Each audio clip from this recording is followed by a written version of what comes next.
Hello and welcome to today's webinar on choosing a genealogical software program. My name is Ginevra Morse, the Director of Education and Online Programs at the New England Historic Genealogical Society. I'll be moderating today's event. NEHGS is a nonprofit organization supported by our members and donors. We provide resources and expertise in nearly all aspects of family history and are pleased to offer this webinar today for our members and friends around the world. Giving today's presentation is Rhonda McClure, genealogist at NEHGS. Rhonda is a nationally recognized professional family historian and lecturer specializing in New England and celebrity research, as well as computer genealogy. She's been at the Society for 10 years and helps patrons and members at our research library and archives in Boston. Her areas of expertise include immigration and naturalization, late 19th and early 20th century urban research, New England, Midwest, Southern, German, Italian, Scottish, Irish, French Canadian, and New Brunswick research. In the next 45 minutes or so, Rhonda will give you a quick tour of just some of the genealogical software currently available on the market. She'll discuss what you'll need to consider when choosing a software program and how various programs handle key features like data entry, merging duplicates, adding citations, running reports, and more. Finally, Rhonda will provide the steps you'll need to take when transferring files from one software program to another. At any time during the presentation, please feel free to write a question in the panel to the right of your screen. Rhonda will answer as many as she can in the last 15 to 20 minutes of the hour. There is no handout for this lecture, but you can consult the software comparison chart that's available on our website, AmericanAncestors.org, which will be referenced during the presentation. You can also take screen or slide captures by clicking on the camera icon on the upper right hand of your screen. This event is also being recorded, and the video will be posted to our website in the next couple of days, so you can easily review any of its content.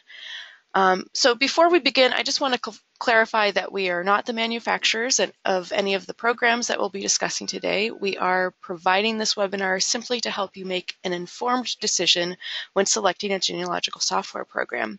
The information provided during today's webinar comes from the manufacturer's websites and our experience using various the variety of programs. You will want to do further research or even test a program before making a decision. Also, as you know, technology is always changing, so elements of what we present today could certainly change tomorrow, next week, or in the months and years to come. So we advise that you stay up to date with what is going on with the software program you select. All right, so now without further ado, I will turn things over to Rhonda. Well, good afternoon, everybody, and welcome to today's webinar. We are going to be talking about genealogical software, and predominantly we are talking about it because there have been a number of changes of programs being discontinued in the last year and a half, and a lot of people who relied on those are looking for opportunities to find something equal or better than what they were using. So we're going to talk about that and then sort of how to get your information out of one program and into another. So to start with, let's look at some of the genealogy programs that are out there, and I want to emphasize that this is some of them. There are a number of programs available at any given time, some better than others, some that have been around for a long time, but these are what I would classify as some of the more popular programs that are currently available. And we're going to look at each one of them, their entry screens. In just a second, we'll talk about which ones are Windows only, which ones are Mac, and which ones can be used on either. We've given you the URLs here, but these are also available in our online chart that was referenced by Ginevra just a moment ago. So we're not going to spend too much time on this. We're going to talk about some other options real quick and then get right into it. Some of the things that we will not talk about today are the online tree options that are available. And the reason we're not going to talk about these is because they could be an entire lecture all on their own. There are a number of variations of being able to just enter your information online in a tree that can be shared among your family or among the world, for instance. So we're not going to talk about those today, but if there's enough interest, we would certainly consider doing another webinar. The other option are some of the apps that you see to the right here. We've got FamViewer and the Ancestry app, so that there are ways to still use Ancestry on the go and to take your family with you whether or not you have a genealogical program. And then I gotta be honest, paper and physical files are still my go-to. I have things printed out because computers crash and data gets corrupted. My paper and physical files are always something that are my backup so that I can get back to it if something horrible happens with my genealogy software. So don't ignore your paper and physical files just because you've got things on computer. Let's get right into the different programs. What I'm going to show you here is the main screen that you're likely to see as soon as you launch the program. And this is done because you're having a gut reaction to it. Whether you're conscious of it or not, you are either liking, disliking, or indifferent to the screen that you see. And that's going to play a role in how much you enjoy using a genealogy software. So listen to your inner voice on this one. Ancestral Quest is a program that is a Windows-only program, and they use what I call a tabbed interface. You can see the pedigree, the family, and the name list options that are along the top. And this is your overall view, and then what you do to get into them is you'll click on a particular person, and that would open up a main entry screen where you can add information and things like that. You will notice that they have some information about trees and records that might be available out on the internet. So for those of you who are concerned that you're not going to have these guides, these helps anymore, some of these programs do still offer that, and so you'll want to take a look at that if that's one of the most important things to you. Our next program is Brother's Keeper, and this one is not as maybe pretty as some of the other ones, but it's just as functional. Again, we have tabs. We actually have them in a couple of different places. At the top, you'll notice that we have older, younger, add spouse, add child, etc. And then halfway down, there is a way to change the view for Domenico, which is to view his children, his notes, pictures, media, address, names, and so forth. So sometimes the overall view will have different places where you're going to change items. The next option that we're going to look at is one that's called Heredis, and this is a really good program if you've got a lot of people who are working together who use different operating systems, Windows, Macintosh, and Linux, because this particular program has a version for all of those and allows for interaction between them, which is the only one that I know of that easily does that. What you'll see in the middle is you have your main individual here, which is Thomas, Michael George Thomas. Then you have his parents above him and his grandparents above that, and below his children. Over to the right, to the left, you have options for changing views. And each one of these, if you click on it, will release sort of a little menu of choices below it so that you can make some selections and look for different things like the places or the persons that you wish to work with and things like that. Over to the right, you have additional choices, bookmarks, relationships, dates, a summary, so that you can change some of the information or what you're looking at or get something quickly. And at the very top, you have some very easy to use buttons in the menu bar itself. So it's well laid out and easy to maneuver just by clicking on people. As I said, it does go cross-platform, but it also has an app that can be used on smartphones. This means that you can take the information with you, but it also allows you to do editing in the app itself and coordinate. So it's not like you just load it on the app and you have the information in your hand as you go researching. No, you can add to it. So if you're interviewing somebody or you happen to get a chance to hit the courthouse, you can add the information and then put it back into your desktop version. Our next program is iFamily, and this is a Mac-only program. And I've actually combined two items here. So the item on the right is your main screen. And you'll see that you have sort of a pedigree chart where Domenico is in pink and his ancestry is to his right, his child is to his left, and his spouses are below him in yellow. And then down below that you have his name on the left, his wife on the right, and children would be listed below that. This is your main screen, but one of the things that I brought up for this particular example was an index of the people who are in this particular database. And why I did this was so that you can see how easy it is to have an extra window open to the side with the individuals, and that allows you to easily find somebody and click on them and change the display that you see in the right-hand main screen. The next program we're going to look at is Legacy, and this is a Windows-only program, and it's very simple in its appearance, but it's got a lot of good features in it. Again, we have dad and mom in the center, children below, and the parents of dad and mom above. It is another one of these that I call a tabbed interface, in that you have the tabs to change that view that you're looking at right there. So right now we're on what they call the family view. You could change it to the pedigree or descendants or chronology.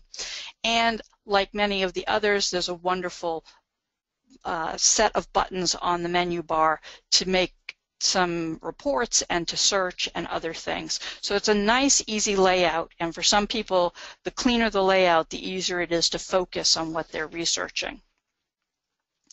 In the next example, we're going to look at MacFamily Tree, and it's a tabbed interface like we saw in some of the others, but the tabs are actually located along the left-hand side. So here we have the Edit option, which allows us to edit persons, families, gallery, etc.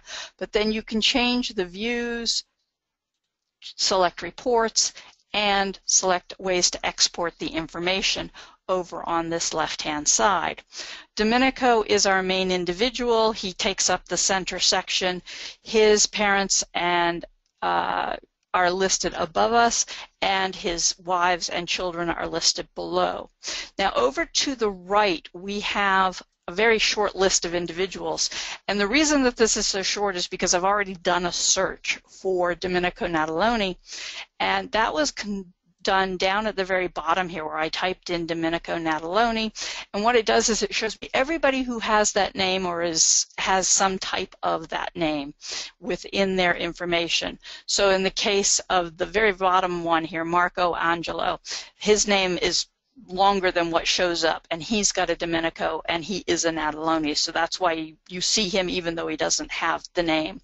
And it's a good example of the fact that it's not just given name and last name, it's wherever it finds those two names.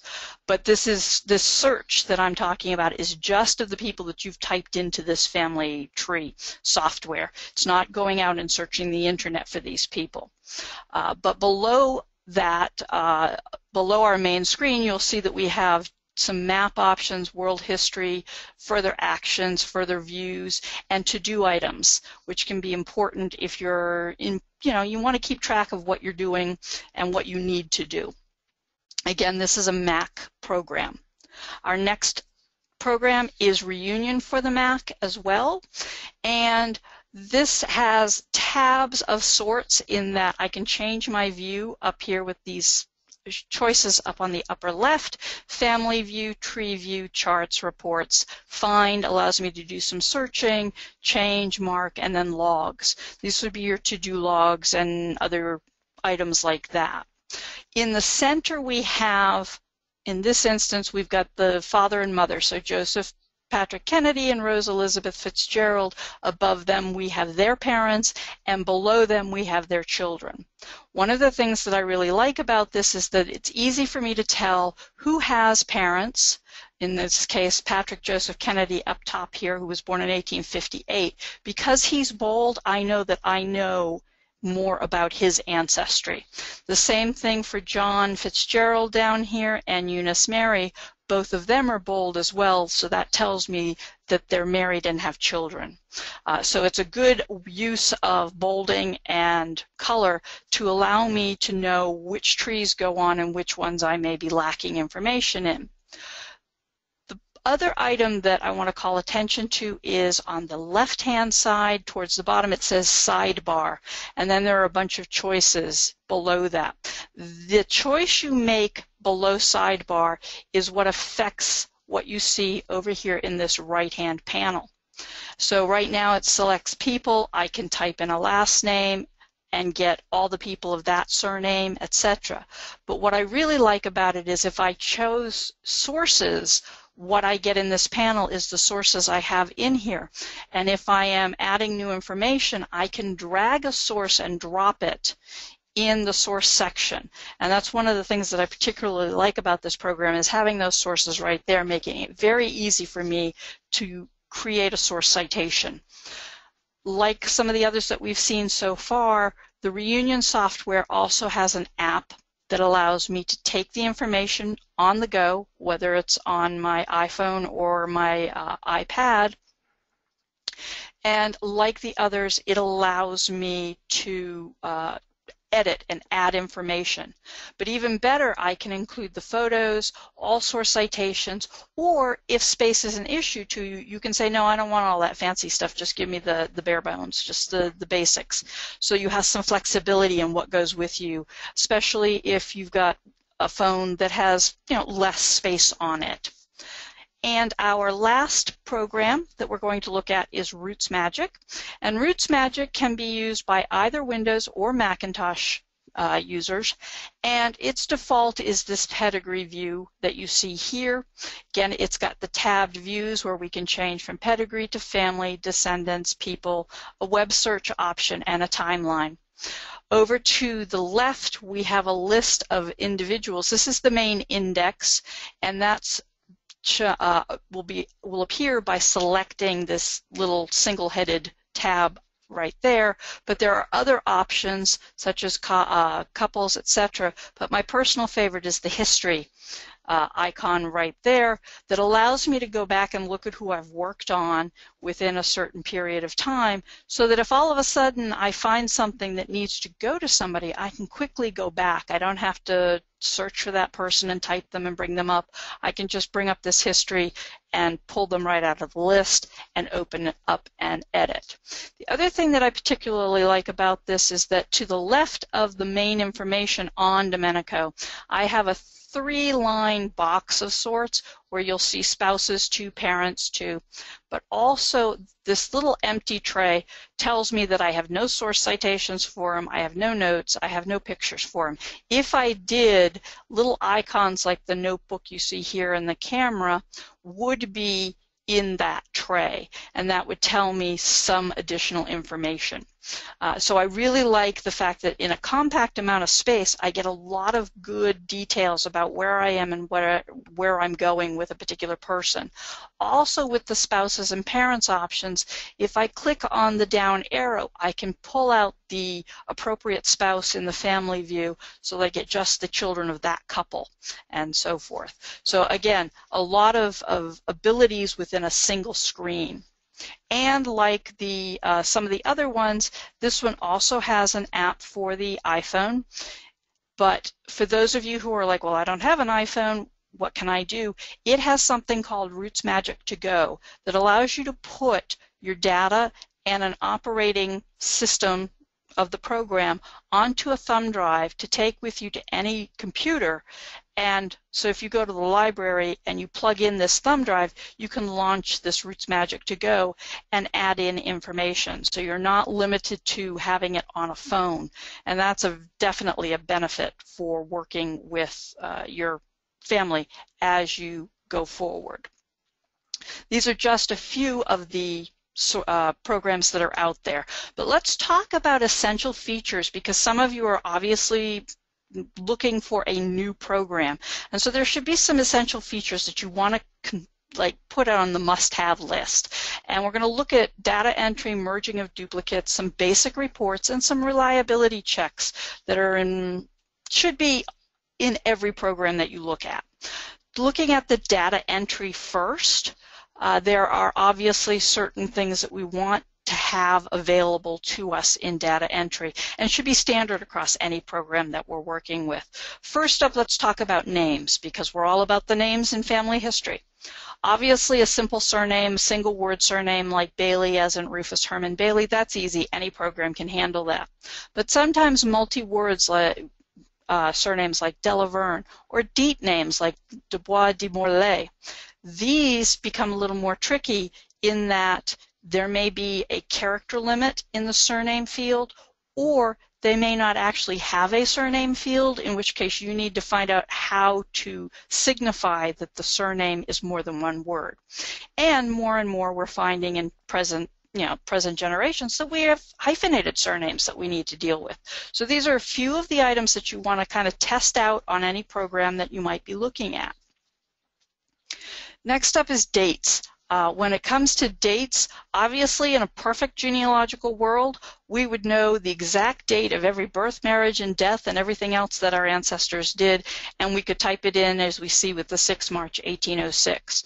Unfortunately, this is not a perfect genealogical world, and so we do a lot of approximated dates like circa, before, between, where we're estimating based on, say, how old he is when he gets married, thinking, okay, he's probably about 24, so he's born about this time. Or we know when he died or when he was baptized, or when he was buried or when he was baptized, so we put the before, the BEF, before that particular date. And if we've got the writing of a will and the probating of a will, so now we have between dates. We know he wrote it, he was alive when he wrote it, and we know he's dead when it's probated, and he's dying between those 2 years. So we want to be able to put that in. We don't want to have to make up dates to fit. So it's more important that any program handle these types of approximations. Another type of date we often come across, though, is the free-form dates, the Quaker dates. The Quakers don't use the names of the days and the names of the months because they are named after pagans. So they always write their dates as the 6th month, 4th day, which is all fine and well and good, except for when you're working in dates pre-1752 here in America, especially because that's the year when we go from the old style to the new style calendar. So 1707, the 6th month is not June. But most people are going to, if they can't put in this Quaker date, they're going to convert it to June 4th, and that's going to be misleading. Another date that you often find in early records is what's known as a regnal date, where it's 4th May in the 3rd year of the reign of His Majesty George III. This actually translates to 4 May 1763, and you could certainly put that into your genealogy program, but I like to be able to put in the full regnal date in case I have misunderstood or misread a document. I want to be able to look back at what I actually put, not translate it and just assume that it was in the record as 4 May 1763. When it comes to our places, we want to understand how the genealogy program deals with those places. If you've got a single field for a place, but if you look for, when you're searching for places, if you have like town, county, state, that tells you that it's looking at the commas in that main field that you type the place in, and is looking before and after the comma. Computers don't really care what you type in. They're looking for things like comma delimited, something before the comma, something after the comma, to signify what it should be looking for. So in some instances, a town may not be recognized as a town, or a county may be recognized as a town and not a county, depending on how you enter it.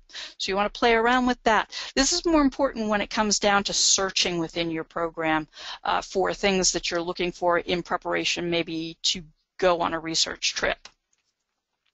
Perhaps my most important item, and the one that I look at and base everything else around, has to be the sources. I find this to be the most important thing that we do as genealogists, is to cite our sources. And as we enter new information in, we should be citing the sources. That helps us in our evaluation. The problem with sources is that a lot of the programs have this sort of one source template fits all.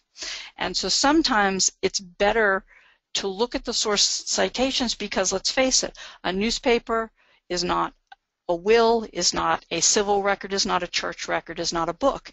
And so it's always nice if we have templates for all of these different types of records that we use. Also, that helps you to ensure that you're properly citing them if you are filling in a template that it pertains just to that type of record. There's no question that you've got all of the important aspects so that you can get back to it at a later date. One of the items that probably will come up, especially if you're moving into a new program, only because you may not realize you have them already, is the merging of duplicates.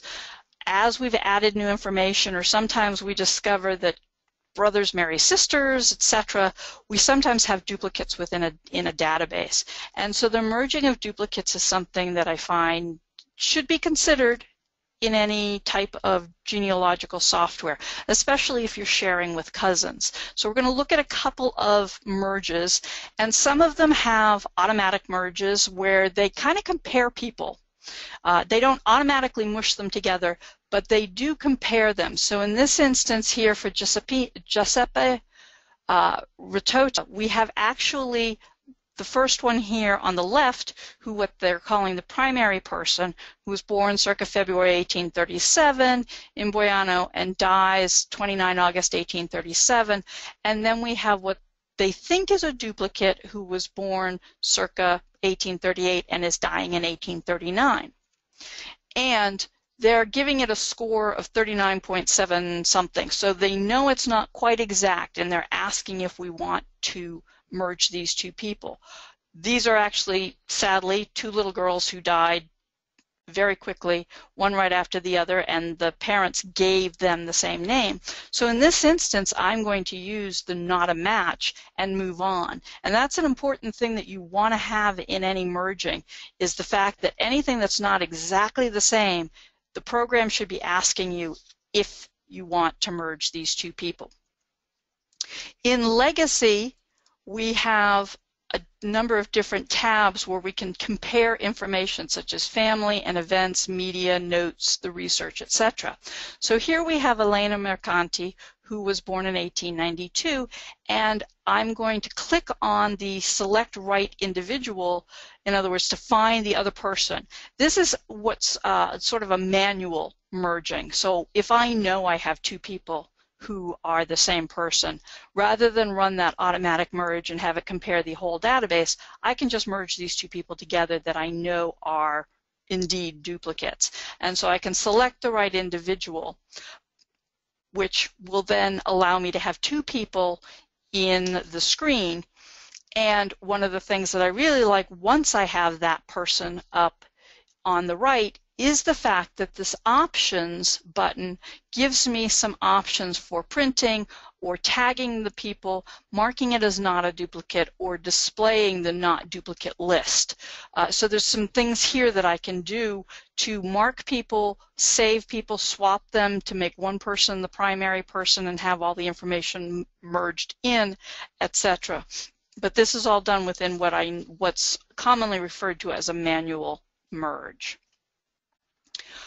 Another item that we often rely heavily on with our genealogy programs is some basic reports. And the first one that comes to mind always is the family group sheet, kind of the snapshot, dad, mom, and the kids. And they may include the basic events, or they may include all events. Some of them may resemble our standard fill-in forms. Some of them may not look like anything you've ever seen before in the old school forms that we used to fill out. And that can sometimes be a little disconcerting if you're very, comfortable with a particular layout.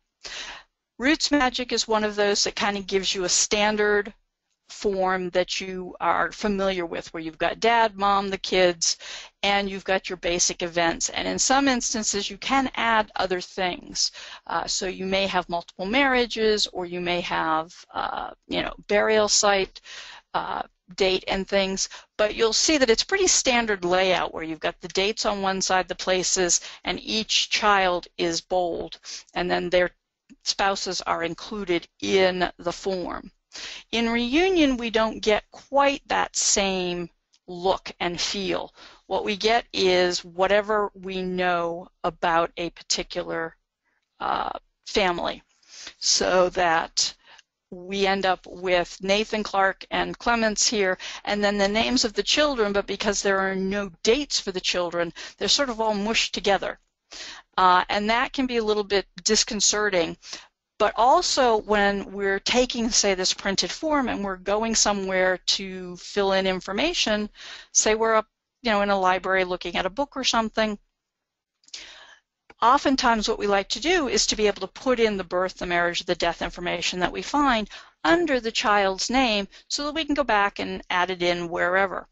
That's not going to be an option here, so instead I'm going to have to use this blank space to put the name of the child and then write down the information for that particular child, but I'm going to have to pay close attention and make sure I put the child's name in there.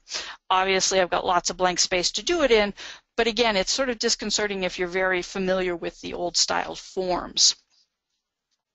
Obviously, multi-generational charts, these offer a roadmap to our ancestry. They can include 4 to 6 generations, and some of the genealogy programs offer ways to add colored boxes, photographs, whatever. But it's basically, it's you to however many generations back, or whoever your primary person is going back, like I said, 4 to 6 generations. Legacy gives us a very clean and familiar feel to the chart itself, in that we have, in this case, here's Domenico Nataloni, and we have his parents and his grandparents, and then his great-grandparents are the last generation here. Obviously, the more generations you include, the less information you're going to get the further back you go, so keep that in mind when generating them. Brother's Keeper also gives us a very clean and easy to follow multi-generational or pedigree chart, as most of the genealogy programs refer to them. It's also one of the views that you can use on the screen itself, and then if you click on the person, an edit entry window will open so that you can add new data for Domenico or anybody on that chart. So again, this is the printout that you would see, but it's also a way to maneuver within the window itself to get to different people and add new information. But you can see as we get back here to Egidio that we have no details about him, although I do have some details on him. One of the things that I like about the Roots Magic pedigree window is the fact that I can color code families. So if I've got a lot of people of the same name, and in this particular study that I was working on, there are about 6 or 7 surnames that are very concentrated in this small town in Italy. As a result, it made it easier for me to color code descents or ancestral lines from primary people I was most interested in, so that I could make sure that I had the exact lineages for those people. And then when I generate the charts, provided I have a color printer, of course, I can include those colored lines on the pedigree chart itself. MacFamily Tree gives you a very pretty and colorful view, but they also call this an hourglass chart. They don't actually give you a pedigree per se. So what I end up with is my main individual here is Domenico, and then we have his spouses below him, and any children go off to the left, and then to the right are his parents and grandparents and so forth, and also for her, for the spouses as well. So it could be a very busy tree if in some situations. When it comes to our family tree and sharing it with the rest of the family who really could care less about what we're doing, the genealogy reports, those narrative style reports, are usually the way we do it because that's where the stories are sitting. And so we have a variety of reports, and some of them may resemble the journal formats of the Register or the NGS Quarterly. These are those book numbering styles, that genealogical formatting that takes, John Smith and lists his children and carries them forward. And they adhere to certain rules about numbering and formatting and arrangement of information. So those, if you have those, they can be a nice way to give a really good-looking report to somebody that includes all of the great stories. But we'll find as we look at some of these that some of them are a little more creative than others when it comes to the information that they share. For instance, iFamily is calling this an ancestors report, but when I think of an ancestors report, I'm thinking of that true narrative style where I can include all of the family stories and things. But what we have here instead is we've got Domenico with his main information, then we have his children, below that his grandparents, his siblings, his parents-in-law, all sorts of things, aunts, uncles, cousins, etc. Below that, in color, we have comments about him, and then below that are events in his life. This isn't quite the report that I'm looking for, and I know that for those of my family who don't get genealogy, they're not going to want to look at this because it's just a bunch of names, dates, and places. They want the stories. Legacy gives us a more traditional feel to the system, and this particular one is generating what's known as the NGS quarterly style, and this is where that formatting comes in that I was mentioning a moment ago. You'll see here that every one of the children has a number, 2, 3, 4, 5, 6, but they also have a plus sign. If they have a plus sign, this indicates that they have children and they're carried down into the second generation. So Anna, Aloisa, Anastasia, Luigi, and Egidio all have children or carried forward. Obviously that would be the case in every generation, and so that's why the pluses are used. That's the difference between NGS and style and NGS quarterly and our register style. They use pluses. So it helps to carry forward, but you could have a lot of stories here in this narrative. MacFamily Tree offers a narrative report as well, and at the very top it's got narrative report, Domenico Nataloni, his birth date is 11 April 1884, and we come along here and we see certain items such as Domenico Nataloni was born, etc., etc. And right here we see something that automatically makes me not like this report. We see the date of his birth in numbers with slashes. The problem is that in Italy they would read this as the 4th of November, not as the 11th of April, because they switch those two when it comes to these numbers slashed. So I don't like the fact that the narrative report is doing that when I've clearly entered it as 11 April 1884. And they do this throughout the report, which makes it one of the ones that unfortunately would turn me off on a particular program. I might use it for something else, but I'm not going to use it for everything. By far, one of the other things that I think that's most important as we're typing information in is reliability checks. And when I'm talking about reliability checks, I'm predominantly talking about your spell checking and date authentication. Spell checking, obviously, when we're typing in those stories, we want to make sure that we've spelled everything properly. Now, names and places are automatically probably going to come up in certain spell checkers, especially if you've got surnames like I do, like Standifer and Sycophus and, Herendine. Those are not normal names, and so you're going to have to add certain things to the dictionary that is being used to compare these things. But for me, the big thing is date authentication. Typos creep in as we're typing in the new information, and for most of us, this is because we're very familiar with touch typing. And so we often don't look at the keyboard or the screen as we're working on a particular document. For me, I'm forever killing people before they're born, so for me it's very important to have the computer remind me and pop up something and say, no, I don't think this is the right date because he's dying before he's born. And usually it's because I've hit the wrong number as I was touch typing. Regardless of what genealogical program you choose, though, one of the things that you're going to want to care about is technical support. What options do you have in getting answers to how to do certain things within the program and what to do if it gives you an error? Obviously, you want to do this in sort of a level. The first thing you want to check is the online manual. And when I talk online manual here, I'm talking about the help that's built into the program. So where you can search for things like how to add a person, how to link a person, etc. The next thing that you want to look for are blogs and bulletin boards out on the website where you can interact with other people who are using the program, because these are the people who are doing the same things you're doing, and so they may have already found what works or the best way to do something. Finally, if it's an actual technical error or where you just can't get something to do what it's supposed to do, even though everything says you should be able to, email and phone support from the company itself are critical. So what you want to do is you want to look at some of the websites for the software programs. Go beyond just downloading the software or looking at the features of the software and look to see what they offer. For instance, RootsMagic has an entire community section on their website where you've got user groups, message boards. They've got a link to their Facebook. You can sign up for a mailing list. One of the other things that I like is the fact that because Family Tree Maker is it doesn't stop working, but people are looking for alternatives.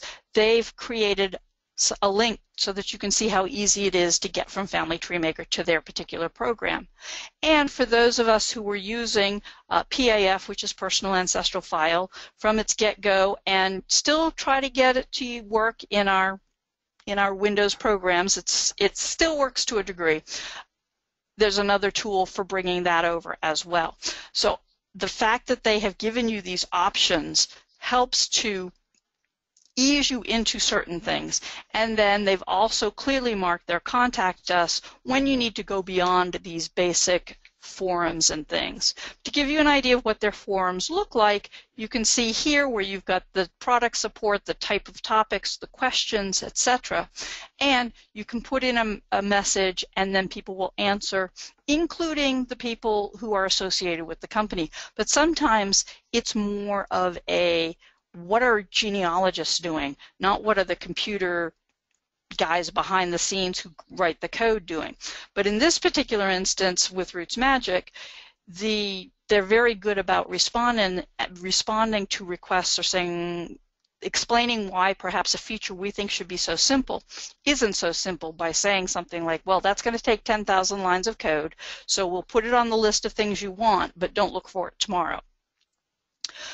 Heredis also has a well thought out website for where to go for help. They have a number of videos, they have their user's guide, technical data sheets, tips and tricks for making the most of the software. Patches would be what we know as updates. So you can find the latest version of the software here. You can use a sample file to play around and see what happens rather than dumping all your people in and all of a sudden destroying your tree by unlinking everybody or something accidental. And again, they have forums as well. So the support issues are critical. But obviously, if you've looked around and you've decided, okay, I have decided on this particular program, the biggest thing is moving to that new program. How are you getting your information from where it is now into the new program? And for the sake of this particular webinar, we're actually going to use Family Tree Maker to move information. But the first thing you want to do with the new program is to determine your import options. Then, if necessary, create a GEDCOM in the old program, use your import function in the new program. You want to take note of exceptions of information that's importing and then relocate or move your images to the proper place for the new program. So we're going to look at each of those steps. And the first step is determine the import options.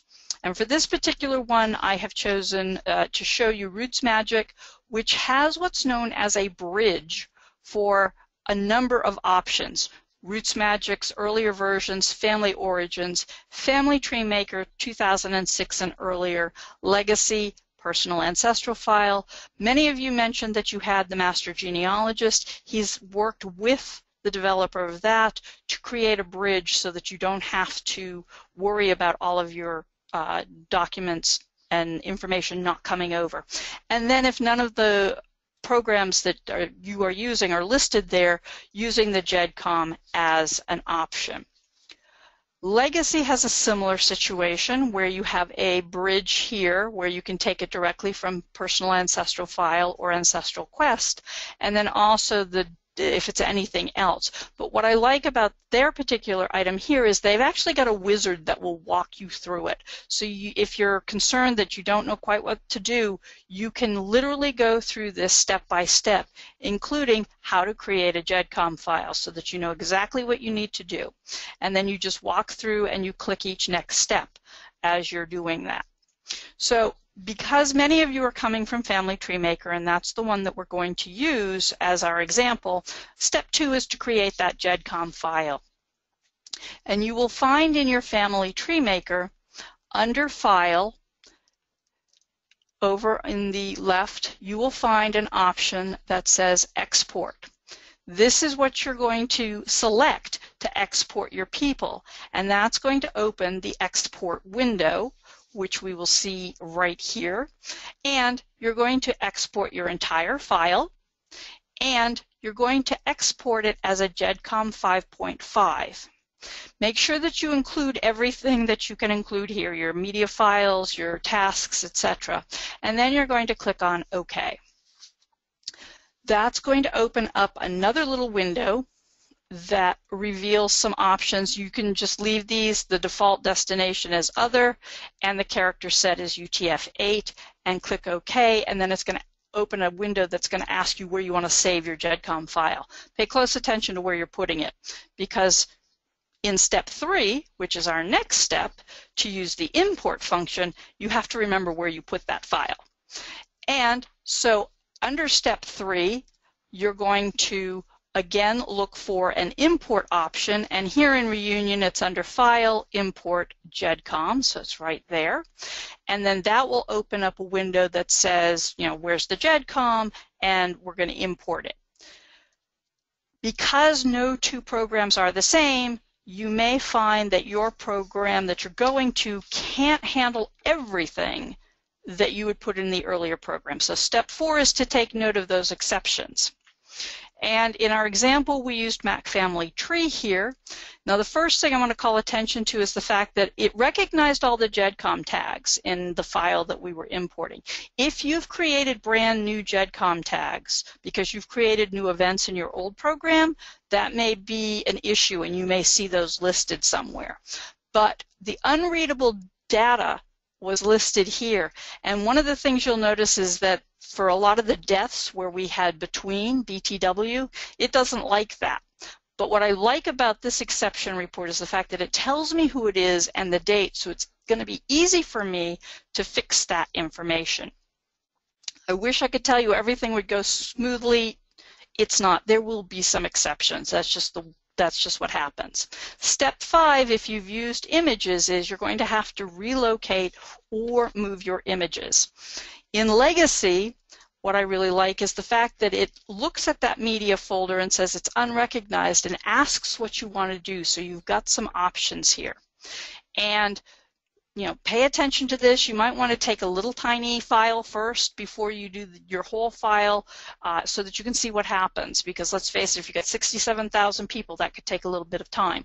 So you might want to just take a small family of, say, 4 generations of your family and play around with that first. When it comes to MacFamily Tree, when it gets to this media, what it asks is for me to select where the folder is where the pictures are located. So I can go to that folder. I don't necessarily need to move everybody. I can just redirect it to that folder, and it will then show me all of the images that it brought in, and they have these little pins on them that show that they're attached to certain individuals. So here we have Giorgio Ludovico Maria Candini, and we have his images. So if I click on an image, I will get his main screen, and you can see the image is attached right there. So that's a quick way of double checking that my images came through fine. Big tip here at the end of all of this is you want to save that GEDCOM until you're sure all the information is there. You don't want to get rid of the GEDCOM file because you may have to go back and look at something, especially if your exception report is giving you a GEDCOM file line number rather than telling you the important names and things like I showed you in MacFamily Tree.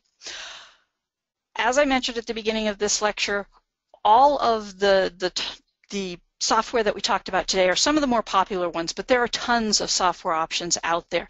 And so I really encourage you to go to cindyslist.com /software/ to see all the various ones that are listed, including free software, online types, Mac software, Linux, etc. But if you're curious about just comparing some of the highlights of the more popular programs, you can certainly look at our learning resource, our guide to genealogical software, which has not only the name of the program, where to get it, and costs, but certain items having to do with interface, online access, source citations, and so forth, to give you a good way of comparing some of these. We've talked really fast, I know, about a lot of this, but your next step is to research your options using Cindy's list, our guide, etc., and see what's available. Download a trial version if it's available and play around with it. You want to transfer a small group of your family into this with media to see what happens, and take people you're really familiar with so that you know if a date got mangled or if all of a sudden they're being born in a cemetery instead of in the hospital where they're supposed to be. Once you select your program, then you want to remember to stay positive and flexible. It's going to be a little bit of a learning curve. It's different from the program you were using up to this point. And so you are going to have to play around a little bit. But remember that there are lots of people out there who are doing the same thing you're doing, and most of these programs offer blogs and interactive forums so you can get help and continue on and learn maybe a better way to do something than you thought was available. So, remember, stay positive. This is all fun, and it's not the end of the world if you have to change genealogical programs.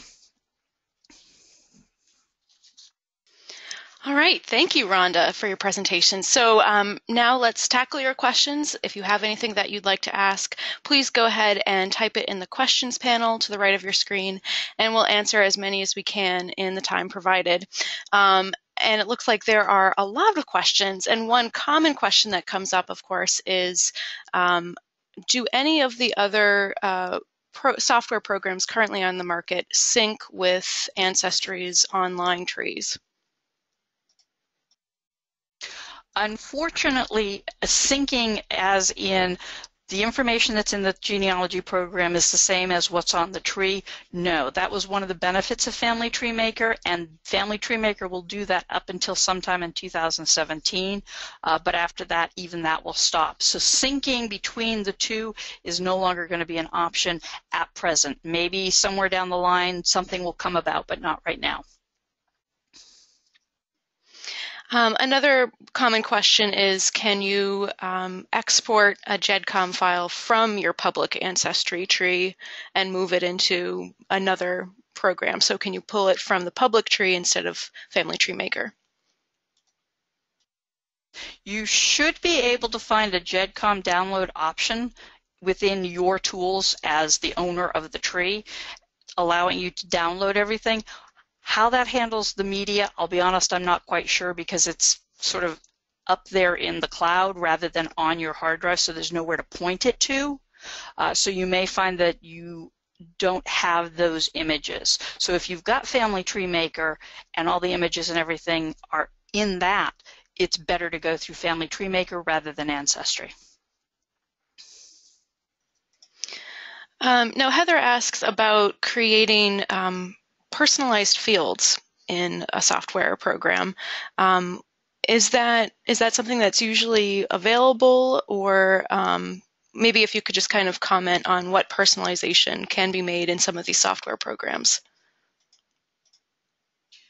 Many of the software packages that we talked about here do have the flexibility to add additional events if you find that an event that you need is not there. The big thing is that when you do that, you have to give it a GEDCOM tag, and those are things that are going to result in exceptions if you're sharing a GEDCOM file with somebody, or if you find, like in Family Tree Maker, all of a sudden you've got your software is going to go away, so now you've got to go somewhere else. Those are the types of things that will generate exceptions above and beyond. So keep that in mind and don't get too crazy. But if you've got a particular program that only has a few events, and that's unusual in this day and age, and you want to create a new one, perhaps you've got one where you want to just identify everybody who's an American Revolutionary War soldier or something like that, you can certainly create those and add them to it. If they have something called flags, I would probably choose to use a flag rather than an event for that, so that you can flag them and search on the flags, but not add a GEDCOM tag, so to speak, that could cause problems down the road. Now, a number of people who are writing in have 30,000, 40,000 names in their databases, several generations. And so a common question is about kind of size limitations. What's the capacity of some of these software programs? Can you comment on that?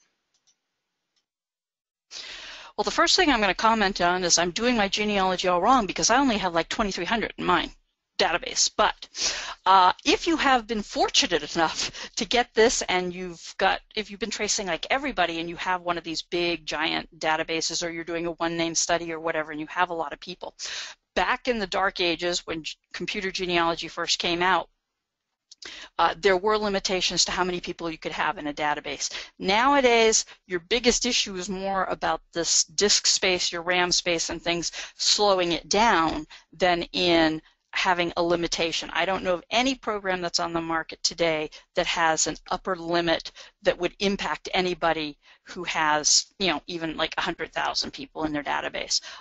It's more about how much disk space do you have, how much RAM. Obviously, if you've got a lot of people in there, a lot of media attached to them, the more RAM on your computer, the faster it's going to run because it's going to stick that stuff in there while it's working with it. So those are going to be bigger concerns than the program you choose. All the programs nowadays are very flexible in that manner.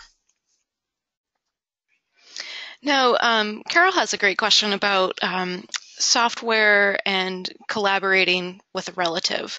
What kind of software is available, to really foster that collaboration with relatives, and how would you go about doing it?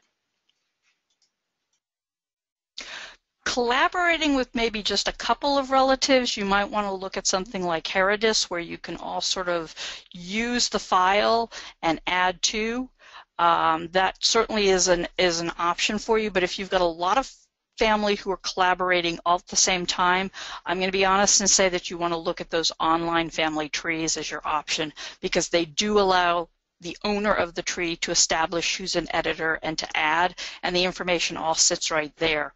The problem with collaborating with multiple people through a program is that if everybody's got the same data set and they're adding to it, and then you're trying to add that new information in, what you end up with is a duplication, because if you're not familiar with how software works, they're going to send you back their whole file, and now you're going to have 200 people that you didn't really need just because they added 10 people.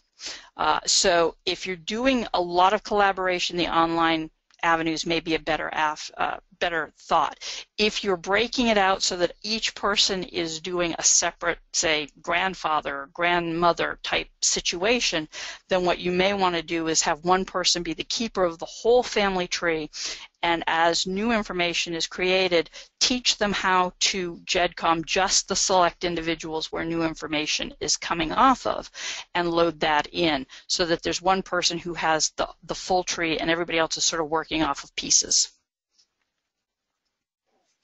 Now, Janet asks, if you have multiple trees in your existing software program, do you recommend moving them over separately in separate GEDCOM files, or kind of doing one massive file and bringing it over all at once? If you've got multiple family files, in other words, if you've got like Janice's family file, Tom's family file, etc., they're separate files on your computer already, so you're going to create separate GEDCOMs, and they're going to become separate family files in whatever software program you select. All right, thank you for that clarification. Now we have a lot more, very specific questions about specific programs. I do encourage you, as we've said at the beginning and also in kind of the next steps section, to really do your homework, look into these various programs, download a trial version, see what works for you. There really isn't one answer for everyone. You really have to kind of dive into it and see what's going to work for you, your research habits, your organization, and go from there. So if you'd like more hands-on help with your project or have more detailed questions about the specifics of your research, you may want to consider scheduling a consultation or hiring our research services team. If you're interested in learning more about these services, you can write to the email addresses on the current slide. I'll also include this information to you in my follow-up email to you tomorrow. A few of you have also asked for a print-friendly version of our comparison chart. I completed that today and put that on the website, so I will also link to that if you want to just print it out and have it as a quick reference sheet when you're looking at these different programs. So that will be that's available now, and I'll also link to it in the follow-up email. So I just want to thank you again for joining us today. As you leave the event, you'll have the opportunity to fill out a survey and give us your feedback. As we continue to expand our webinars and online offerings, any and all feedback is extremely helpful and appreciated. If you'd like to access more how-to resources or learn about upcoming online educational programs, please visit our online learning center at americanancestors.org/education. I hope to see you at our online programs in the future. Goodbye for now.